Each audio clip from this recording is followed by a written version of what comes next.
What's up guys, it's Scoopman5000 back for another action figure review, and today we're finally continuing coverage on the brand new Spawn 2021 lineup, and today we're going to look at the Clown, the most iconic villain of Spawn, I would say, and a big deluxe box set.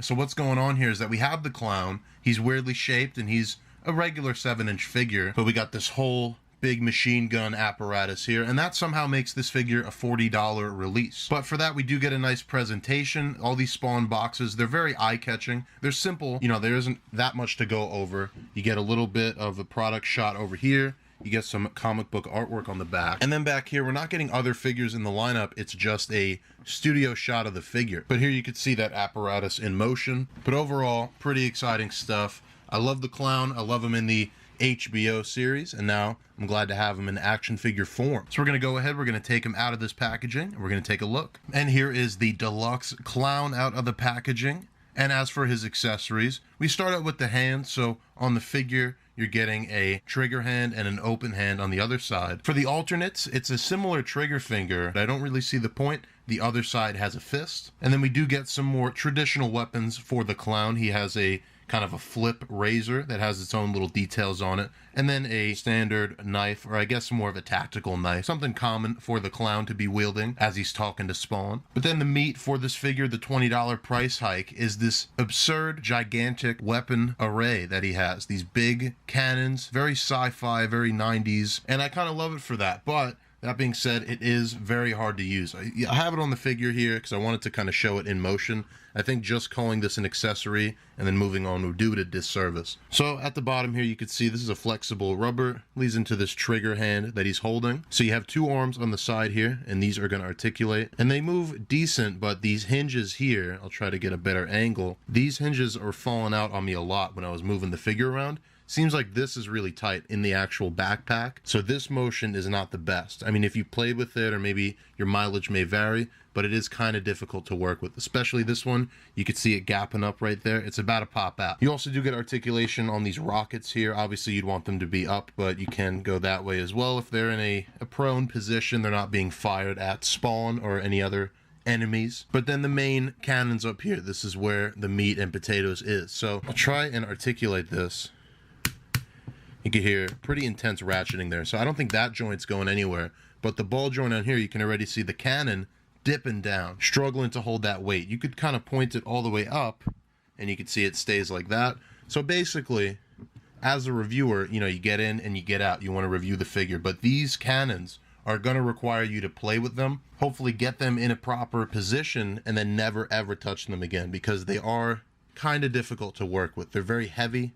Maybe they could have used a lighter plastic. There goes the joint that I was having trouble with before. So I do appreciate it. I love the 90s kind of aesthetic here, the excess of it all. But I don't know that it justifies him being a deluxe $40 figure. And also, it's kind of hard to use. You can see that's how it pegs in right there.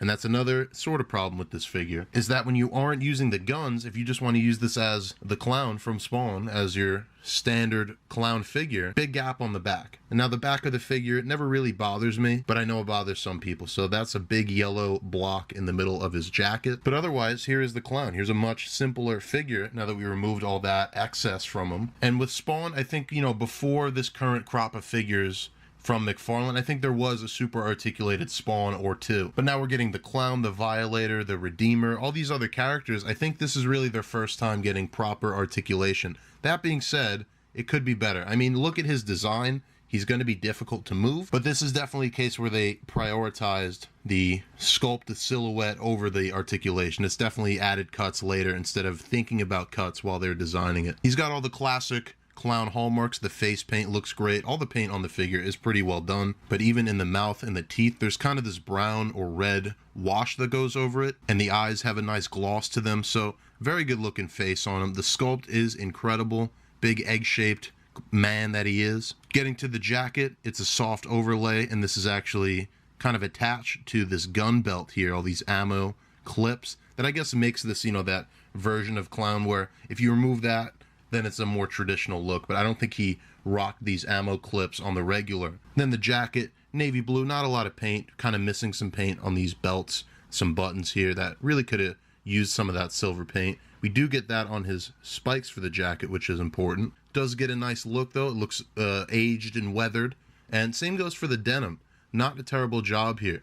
So for the head, it's got to be a big ball joint in the back. I haven't popped it off, but you can see it's not really moving terribly, but not the best. So he looks up that much, down that far, and then decent tilt, I guess. You know, he could look off to the side a little bit, but it's nothing special. Now, as for how this torso works, I think it's all just one big piece. There's no kind of mid-torso articulation, so any of that movement is going to come from the waist. But you could see him even like holding his legs a certain way. Seems like most of the movement's going this way at the actual waist itself. Butterfly is here, but like a lot of modern butterfly joints, not really that much better than a standard hinge and swivel. You know, it's not like cutting into his chest or anything, but it just gives you that little bit of extra dynamic movement. And I'm having trouble finding the elbow joint. There it is, and that is decent enough. Not quite 90, maybe even not quite 45, but it does move. You can get it flat and you can get it at this angle. Legs split out, and underneath all of this, it's still a standard McFarlane figure for the legs. Oh, and that's creating a bit of a gap there as well. So kind of awkward to move around. Can go back that far. And then a pretty large ball joint at the foot for some pretty large boots, I guess you could say. Ankle rocker is there, definitely there. I was going to say hard to use, but now that I'm moving it, it's definitely moving along. And underneath all this black boot, there is a toe hinge. And that covers the clown. Obviously a very unique figure, a unique design. He's kind of a gigantic, bulbous, short figure, so he's not going to fit that superhero buck that a lot of action figures have. But with all that, we're going to go ahead, we'll bring in some other Spawn figures, and let's do some comparison. I wanted to show him first with the classic Spawn, so we got the classic Spawn with a pretty much classic clown, because obviously all these newer figures that we're going to be getting are more based on the modern designs, but if you did do the Kickstarter, this Spawn goes pretty well with the clown. And then here he is with the Mortal Kombat 11 Spawn, a more modern design, but I think these two work pretty well together. And I don't think these two have ever crossed paths, but here he is with the Mandarin Spawn, and despite them not really having a lot of connection, they are going to be sharing the same shelf for a lot of us. So, as you can see, a lot taller than the clown. And then to go even taller, to the point where we have to zoom up a bit, here he is with the Gunslinger. And overall, that is going to do it for the deluxe clown. Overall, a pretty unique figure. He's got his issues, he's got his mobility problems and kind of hindrances, but that all comes with the design, that all comes with the sculpt. I don't think he'd look as good as he does if he moved better, if that makes any sense. I think he's just too disproportionate and too exaggerated,